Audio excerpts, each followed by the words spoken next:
आपण सामान्य माणसं. अहो, आपल्या हातून चुका या घडणारच. केलेल्या चुका मोठ्या मनानं कबूल करून त्या सुधारल्या पाहिजेत.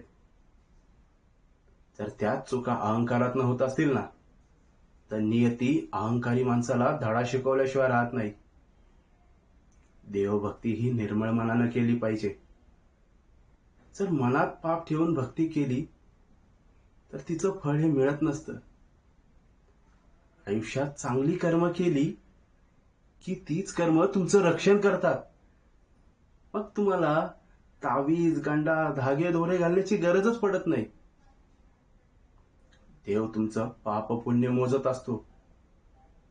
काही उपाय करून तुम्हाला तुमच्या पापाची शिक्षाही पुढे ढकलता येते, मात्र टाळता येत नाही. आज ना उद्या तुम्हाला तुमच्या पापाची शिक्षा मिळणारच बाबाराव. ती आलीये. ती तुमच्या आजूबाजूलाच आहे. ती बदला घेण्यासाठीच आली आहे. तुम्ही तिला काही वेळा दूर ठेवू शकता, पण संपवू शकत नाही. ती बदला घेणारच, हे विधिलिखित आहे.